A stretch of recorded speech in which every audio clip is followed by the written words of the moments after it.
Hey, my friend. Today, proof that words create, that words have power. And oh, my friend, we are setting the stage today to understand a new way to speak that's going to bring changes in your life. I'm not kidding. And it will also change how you view the world. And you'll see what mysteriously showed up on the license plate of my car. In last episode, number 107, we talked about two types of words of life and words of deterioration. Opposites in the spectrum. Words of life, they uplift, they bring hope, they bring happiness, they bring connection, harmony, and love. You can even feel it in the way you describe it. Words of deterioration, they pull us down. They carry hopelessness, anger, ingratitude, ego, and hate. If you haven't watched that episode, go back because there's an incredible study done in schools with plants, and you will not want to miss it.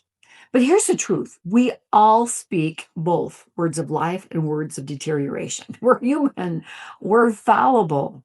But when we choose the words we say, it affects the thoughts that we think and the actions that we take. And when we consistently choose words that breathe life, something begins to change inside of us. Now, Albert Einstein said, everything is energy, and that's all there is to it. Match the frequency with the reality you want, and you cannot help but get that reality. This is not philosophy. This is physics. So even our thoughts have a frequency, and our words, they amplify that frequency. Have you ever walked into a room and thought, whoa, what happened in here? Two people may have been arguing and you walked into the frequency, the residue of their words.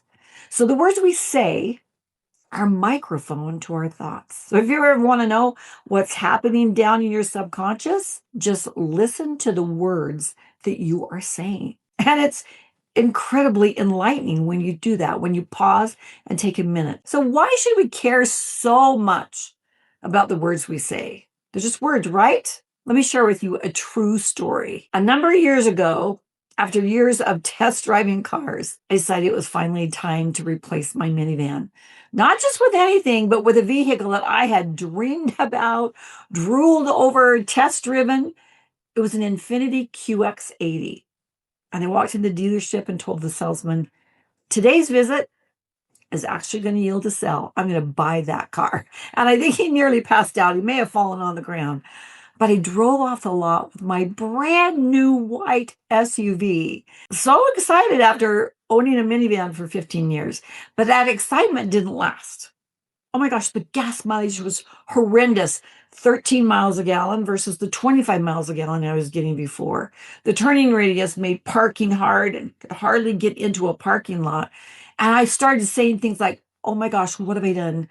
This car is too big. It's too wide. It has horrible gas mileage. What have I done? Buyer's remorse. Every time I saw my vehicle, it was like, I can't believe I bought this big vehicle. And a friend did call me about a recall for my car. And yes, the gas mileage got a little bit better to 16 miles a gallon. But day after day, those words really became my narrative. Well, one evening, a friend of mine came over to help me with some home maintenance. And he noticed that my temporary license tag had expired. He said, hey, did you get your license plates? And I thought, oh, an envelope did come. So I went and got it. He tore it open. He opened it up and he looked at the license plate. And he said, I didn't know you got custom license plates.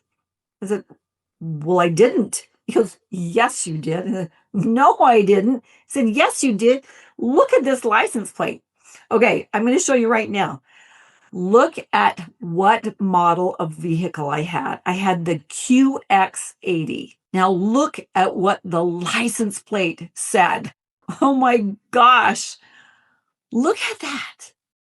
X82 large. There were my words printed on my license plate. I mean, you can't make this thing up. And I laughed and laughed. And then I stopped and I thought, oh my gosh, how fast did I manifest this? My thoughts, my words were stamped right there on my license plate. Words create. So when we look at our lives, there are things that come in and things that are being attracted to us because of how we think, how we feel, how we believe, and how we speak. So the question isn't what did I say? The real question should be, what am I creating by saying this? I'm going to say that one more time. What am I creating by saying this? So when we speak, we're not just creating. Did you know we're giving direction to the brain and the body? It's as if you're telling a genie, like, this is what I want.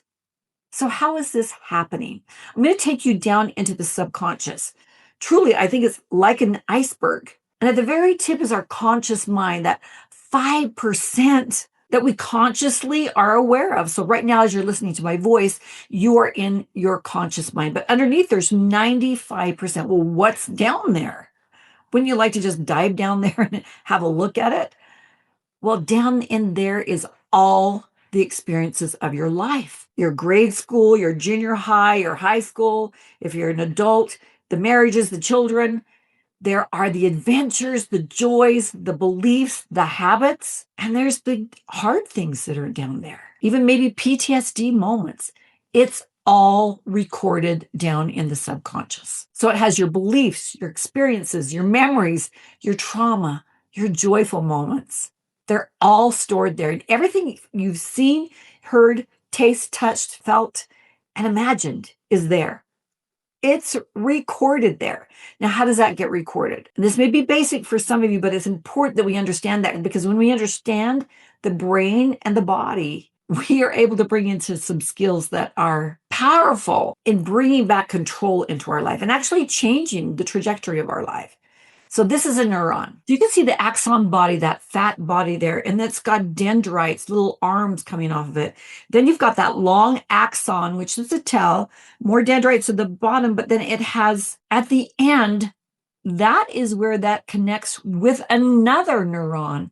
And there's a cleft that happens. There's a little space that happens. And information of everything that you've experienced is shared from neuron to neuron. If what you experience in life has many senses to it, then they all kind of cluster together. Now let's give you, for example, have you ever been someplace and a song comes on and you're like, oh my gosh, I remember where I was and what I was doing and the restaurant I was in and the smell of the French fries and the person across from me and the cologne they had on. All of that comes back because of one song.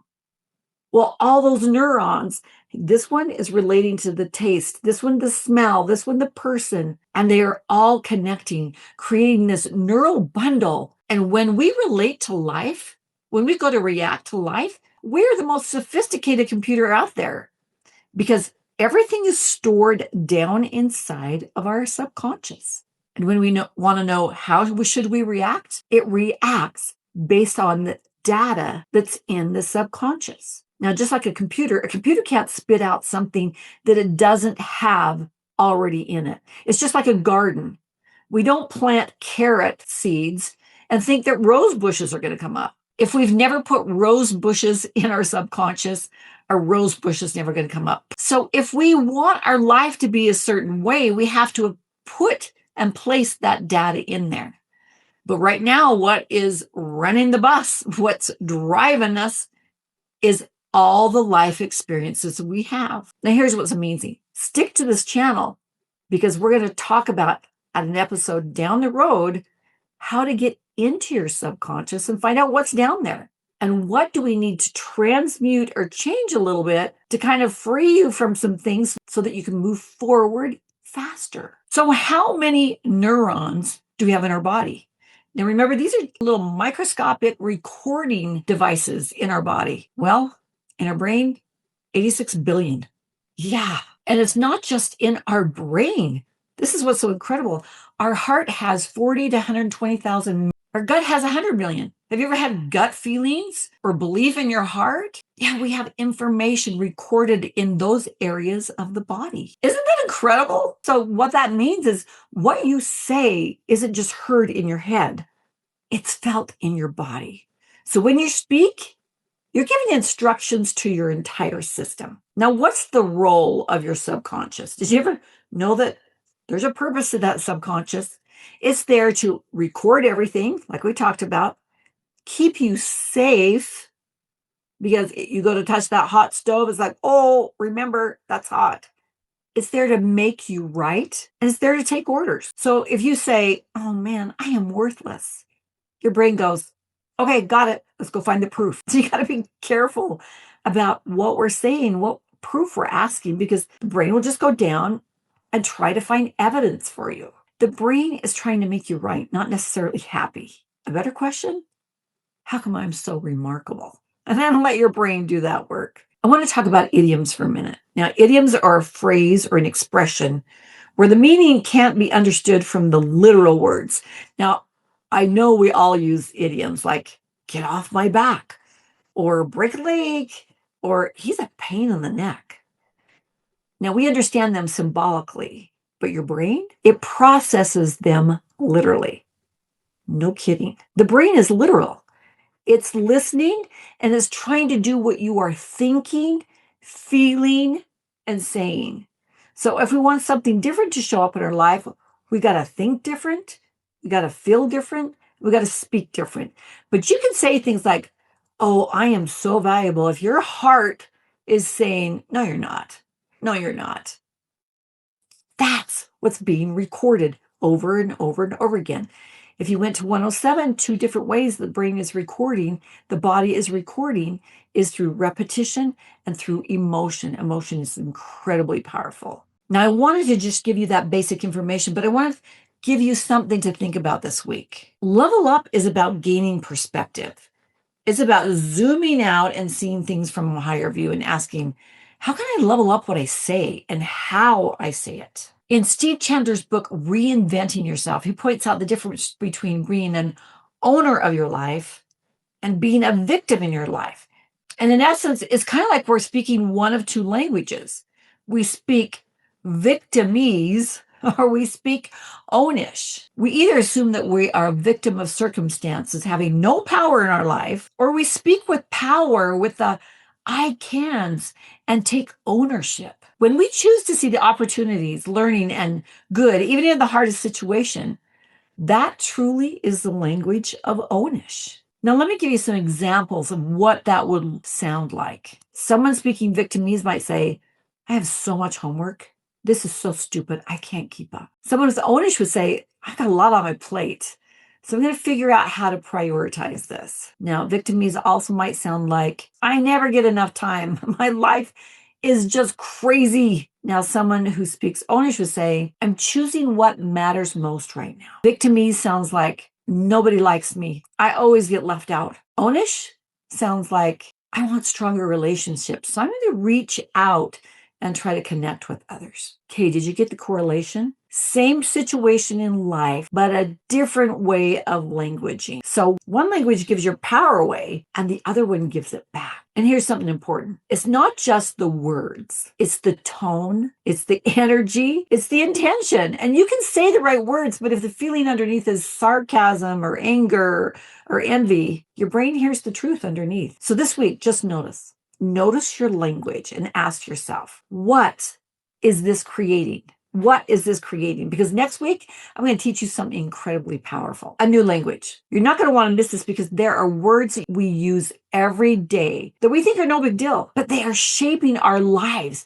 in the ways we don't even realize. And when you see it, I promise you, you're going to gasp. And next week, I also have videos of teens and adults that are using this new language so you can practice these skills along. And I promise it's going to be a lot of fun. So this week, pay attention. Are you speaking victim-ese? Are you speaking ownish? Because whatever we are speaking is being recorded down in the neurons in our mind, our heart, and our gut. And when we go to react to life, just like a computer, it goes down there and says, what are my life experiences taught me about how I react in this situation? Well, if thoughts can influence words, words can influence thoughts.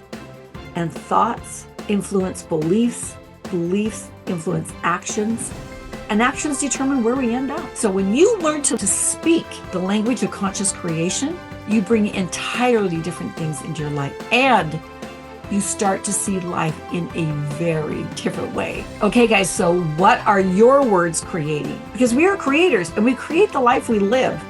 So till next week, guys, tally ho.